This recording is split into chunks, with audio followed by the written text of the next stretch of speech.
What's up everybody, Kier Gomes here and welcome back. Today we're going to do something a little bit different. Last week I posted a video talking about my top 3 favorite impromptu magic effects. The video did really well. If you haven't seen it, I'll go ahead and link it down below so you can check it out. Today we're going to talk about my top 5 beginner level card flourishes that you can do to instantly look like a professional magician. Now everybody has their go-to flourishes, everybody has their fidget moves that they use with a deck of cards. These are going to be the top 5 little subtleties that you can do either in or before or after a magic routine to really look like you know what you're doing when you're handling a deck of cards. Before we get into it, please do drop a like on the video and subscribe if you haven't already. Without further ado, let's go ahead and roll that intro and get you guys on your way.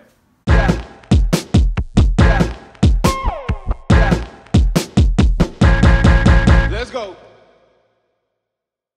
So this top 5 is not going to be in any particular order. These are just 5 things that I do, that I have been doing for a long time just to kind of help spice up my magic routine. Whether you're a beginner or you've been doing magic for 50 years, doesn't really matter if you know how to do these flourishes. Either way, you can kind of play it off as if you know what you're doing. So the first one on my list is it's a personal favorite of mine. It's a flourish that I do all the time, whether I'm just goofing off or if I'm performing magic. I'm talking about the card spring, and here's what that looks like. All right, so first things first, for these examples, I will be using the Fontaine Rip and Dip playing cards. All right, so first is the card spring. Now, you've definitely seen this before. Card spring just looks like this. So basically what you're doing is putting your thumb in the bottom left corner and your middle finger in the top right corner, and you're applying pressure to bevel the cards like this. And as you release pressure, the cards are gonna spring. Depending on how much pressure you have, the cards will go either faster or further. Just depends. Now I think when you're just getting started, it's good to practice this move as small as you can, even if you could just do that. Because at first, if you don't already know this move, at first it is pretty difficult to get consistent. Eventually you want it to look like that, but at first it's probably gonna look a little bit more like this. Or you'll have cards kind of just flying all over the place, which is totally fine. Practice makes pretty good. If you watch my videos, you know I do the card spring all the time. Some people even think it's annoying that while I'm talking in my videos, I'll just sit there and spring cards, but it feels very satisfying. It looks great. This is one of those things that depending on the angle you're working at too, it can look very cinematic if you do it like in slow motion. Now, more of a beginner move for the spring, if you cannot spring the cards yet, another good thing to practice just to get the sensitivity in your fingers down is the dribble. Now the dribble, there's a bunch of different ways you can do it. There's just a standard dribble, there's things like the anaconda, there's even like sideways dribbles. So let's get into number 2. All right, now the second one, again, these are in no particular order, these are just things that I think are important to know. But the second one is the thumb fan or the giant fan. And even the one-handed fan. There's a bunch of different variations. Some people like to do pressure fans. I'm a thumb fan kind of person myself, but these are little things, little subtleties that really will take your magic routine to the next level. So here's what that looks like. All right, so the thumb fan. So again, there's a bunch of different ways that you can fan cards. Some people like to do the pressure fan, which is essentially a combination of a fan and a spring. I don't like to do the pressure fan simply because to me, I'm just not as good at it. So it doesn't look as good to me when I do it than a regular thumb fan. But this is what a thumb fan should look like. Now essentially what you're doing here is you're just holding the deck in a grip similar to this. And typically you would use your thumb, which is why it's called the thumb fan, but I use my index. And you just pull the cards clockwise.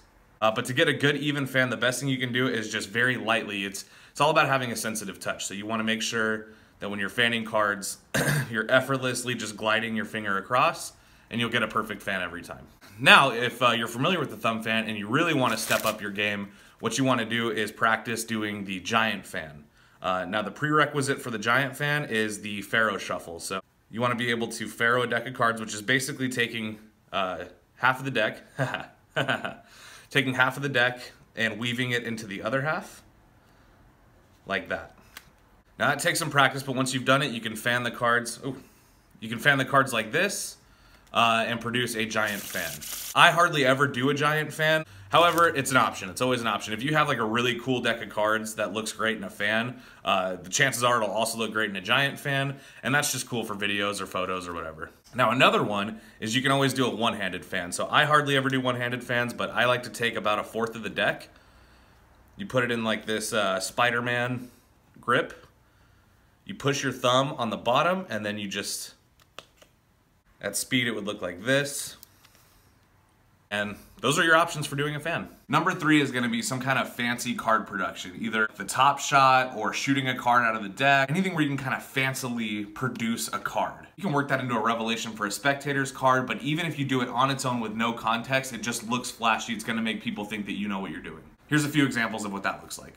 Okay, so card productions. These are things you can use in a magic trick, or you can do them on their own just to flourish your deck a little bit. You definitely are gonna wanna know at least 1 or 2 card productions. One that I like to do is the top shot. We talked about this in my last video. You essentially pull off a card with your pinky and release pressure with your other fingers, and it'll shoot the card into your other hand. Eventually you'll want it to look something like this. Another single card production that you can do that looks very flashy is called the Cyclone. So if you haven't seen that, it's very similar to the top shot, but it's a little bit more flourishy and it happens a little bit slower. Essentially it looks like this.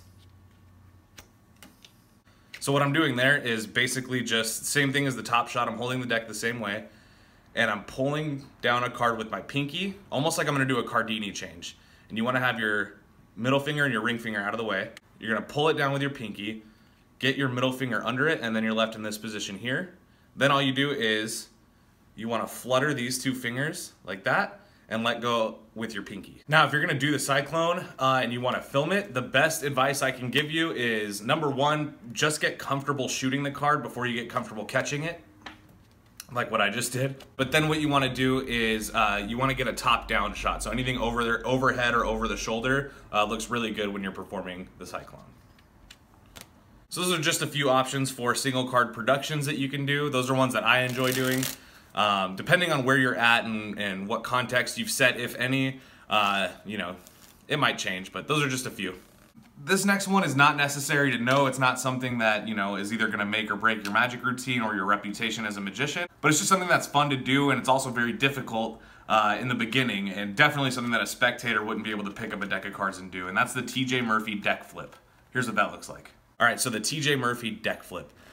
This is a move that it looks easy, I guess, but in the beginning it is very difficult, especially if you're using a new deck of cards. These cards right now are in like perfect shape. They're broken in, they're worn in, they're a little bit clumpy, which I like, but they're not brand new, they're not super slick, they're not super worn in either. But what you want to do is make sure you have a downward bevel in the deck. You can get that by just pinching the sides and putting some pressure up there. If you have a downward bevel, it's going to help the cards clump up a little bit better so you can flip the card. But essentially all you're doing is holding it in an elevated mechanics grip, only you're going to modify it by taking your index from here to under the deck. You want to curl it under, and you're going to use that to kind of flip the deck. There you go. And this last one is always good if you are in the middle of doing a magic routine and you need to shuffle a deck of cards. This is just a really flashy way to catch the eye. It's called the Cascade Shuffle. The only prerequisite for this is you do need to know how to Faro a deck of cards. If you don't know how to do that, I would look up a tutorial online and see if you can find one. All right, now lastly is the Cascade Shuffle. So this is another flourish where a prerequisite that you're gonna wanna have is knowing how to do a Faro Shuffle. Again, just to give you a close-up, a Faro Shuffle looks like this. You take 2 packets of the deck and you weave them into each other like that. So you want to start there, you want to Faro the cards. It doesn't matter if you do an inner Faro or an outer Faro for this particular shuffle, but you want to be holding it kind of like this. So if I take the cards away, I'm holding it, again, we're in Spider-Man grip, and you just place it right there. Take your other hand, put it under. So now that you've got your Spider-Man grip, you want to let the cards go slowly at first by releasing pressure with your thumb. So if you just lift up your thumb and catch the cards are gonna fall. It's gonna take some practice at first. They might fall in different directions, or you might have some that fall out of your hand, but essentially once you've polished it and you've practiced it, it should look like this.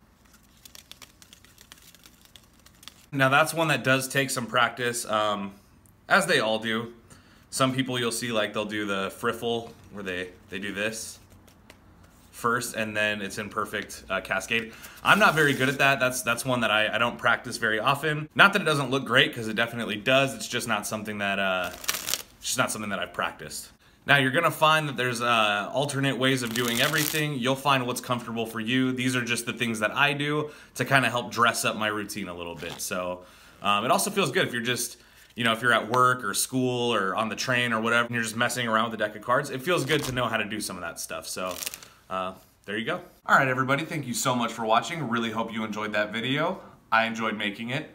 If you have any questions or if you just need any tips on some of the stuff we went over in this video, drop a comment down below and let me know what questions you have. Also, let me know what your favorite deck flourishes are. Anything that you do with a deck of cards that catches people's eyes. Other than that, everybody have a great rest of your weekend. I know I will, and I'll see you guys in the next one. Peace.